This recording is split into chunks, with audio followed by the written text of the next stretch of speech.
Okay, we're now up to our last speaker, and we have Dr. Simon Bradshaw. He's a climate change campaigner with the Australian Conservation Foundation and a member of the team behind the Say Yes campaign. I'm sure you've all heard of that campaign. He joined the Australian Conservation Foundation in 2010 after 5 years working on a variety of grassroots environmental campaigns. Coming from a small community in the Channel Islands, Simon has long been interested in both the challenges presented by climate change and the co-benefits of transitioning to a sustainable future.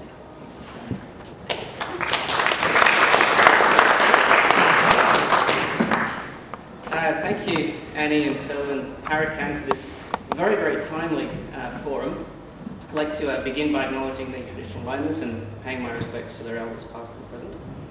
I was kind of dreading going the fifth of some very good speakers, knowing that all my favourite facts and arguments are probably going to be used up by now. So I'm going to try not to go over too much ground we've already covered. And the main thing I want to do is to get into a little bit of the detail of the package of measures that we're expecting to be announced on Sunday. But before that, I just want to dwell on some of the bigger picture context that some of the other speakers have already touched on so well.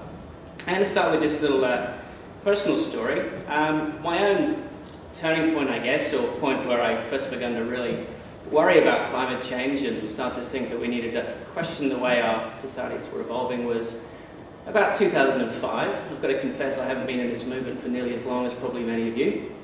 At that point I was lucky enough to be doing some field work on the Tibetan Plateau, a long way from Parramatta. I hadn't gone there to study climate impacts. I was actually there as a very young and naive anthropologist looking at traditional farming and rangeland practices. But I found that everywhere I went, the one thing that everyone was talking about and wanting to tell us was about how the environment there was changing visibly. How from year to year we were starting to see the grasslands retreat as the plateau was both warming and also drying, and steadily more and more of the land that they'd relied on and maintained their subsistence living on for about 8,000 or 9,000 years was actually becoming infertile.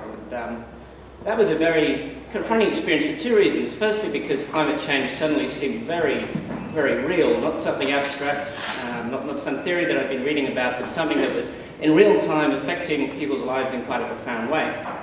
The second reason it was so confronting was realizing that those who were really at the sharp end of climate change, who stood to lose the most, were in fact the world's poor and those who were most vulnerable and least able to adapt.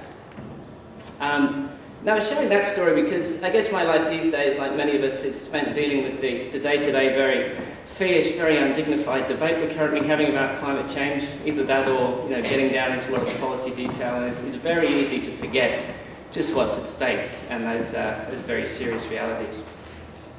The other thing just to dwell on before talk about the carbon price is what John has already touched on very well, which is the good side to all this, the real positives, the opportunities that we know we have. Australia is in a very enviable position. We have extraordinary potential for renewable energy here and all the new industry and innovation and jobs that brings.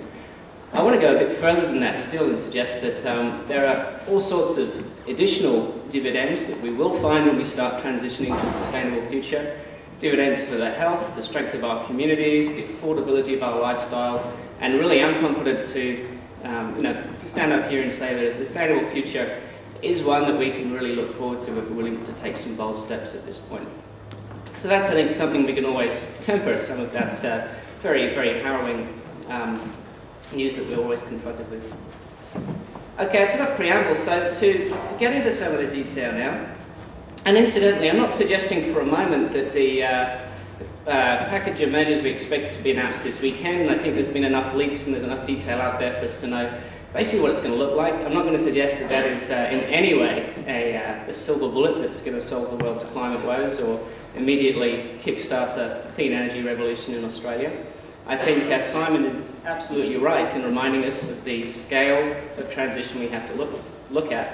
I am, however, going to suggest that we do support, and I think we know enough about it now, what's going to be announced on Sunday, but with the very strong caveat that it is a very tentative first step, the very beginning of realigning our economy with our environment and beginning what is going to be a very big transition towards a sustainable future. Okay, so I'm going to, I thought the way I could talk to some of the detail of what's coming is just to run through some of the now very familiar questions and objections that tend to get asked from both sides of the argument, from those who think that we shouldn't be doing anything towards taking action on climate to those who feel we need to be going far, far further. So just going down the list, I think the one that gets asked the most is it going to cost me and how much? And that's already come up tonight a couple of times. And it is a fair question, and I think here the first thing to say again, as Amy has already touched on, is that this isn't, in its current formulation at least, a tax in the conventional sense, like the GST. This is essentially a levy to be placed on the largest industrial polluters in the country, the 1,000 or so largest industrial polluters, which are between 65 and 75% of the economy. Now, you can make the point, as is always made, that if you introduce the cost of the production into the economy, that's going to flow through, and inevitably we're going to all wear that cost ourselves. It's hard to argue with that, but I think there are two very strong additional points to make here. One is that we don't know what the exact compensation arrangements are going to be and how this is going to be an equitable transition, but we do know from everything that says so far that a lot of that revenue stream will be putting to helping low and even middle income people manage that transition. And on top of that, and just thinking beyond the immediate impacts into the longer future and crafting a very different sustainable future for ourselves, when we look at sensible energy efficiency measures and reducing our consumption and all the other kind of things that we want to be doing to keep ourselves back ahead of the curve with the rest of the world, we are looking at a more affordable future, a sustainable future when we're more mindful of our production and all the supply chains that bring us what we need. It's very different from what we have now, and would not have the same cost pressures that we impose on ourselves. So I think the second most common question that's already been touched on, I think, by almost all the speakers is the one about jobs. Is it going to cost us jobs? And here I think we've got to look at this in a fair and balanced kind of manner. We are looking to transform our economy eventually, so we are looking at some areas of it contracting quite dramatically. We're looking at whole other areas expanding and whole new industries. It does mean that some of our traditional industries, including the fossil fuel industry and other extractive industries, are going to scale back over time. But we are also looking at a whole spectrum of new innovation and new industries to create the kind of future we want. Now, a lot of people are going to say that's too simplistic, and there are going to be certain regions that are very dependent on traditional industries and that are going to be very hard affected. And that's why, built into any sensible package, we have to have some kind of transition arrangements. We have to have some of that revenue being put not so much into the industries, but into the communities to help ensure that they can find their feet in a new low-carbon clean economy. And there's been a lot of studies on sustainable jobs now. There's one done by my own organisation, ACF, a more recent one by the Climate Institute, some by the CSIRO, which, as John has already pointed out, all point to a very bright future of new job and new industries if we're willing to go down the sustainable path.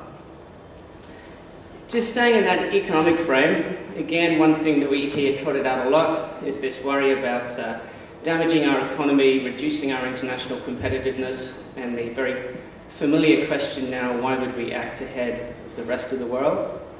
And I can already see people's eyes rolling at that one. That might have been a legitimate question 10 years ago. It certainly isn't now. The sad reality is that we are very much behind the curve when it comes to climate action.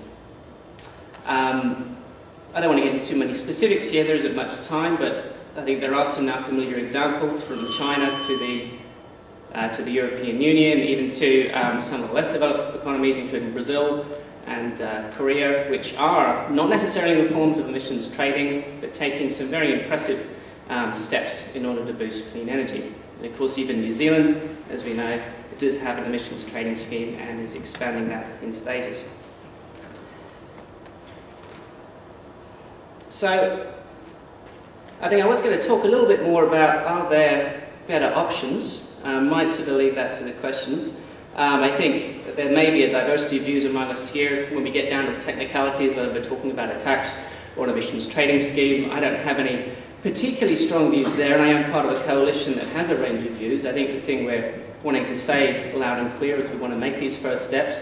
We don't want to put an effective price on pollution, and we do want it to be one that can be scaled up and ramped up over time in order to meet the evolving science and the evolving international scene when it comes to action on climate change.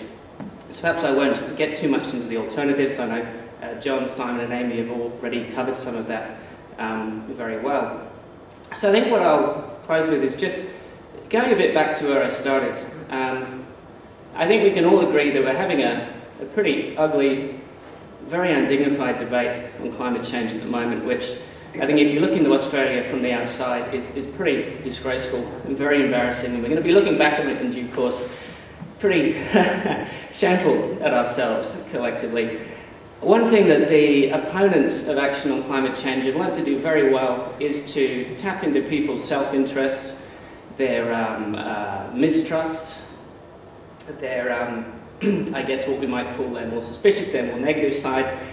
And I think what we could be doing, what indeed we should be doing at this very, very critical stage in our history, is really be tapping into people's very best nature, their creativity, their courage, their determination, their ingenuity, and for Australia collectively to start doing what we've done very well in the past, which is to think bigger, to look further into the future, and to take some of the steps that are going to get us onto that path to a brighter, more equitable, more sustainable, and quite honestly, happier and healthier future.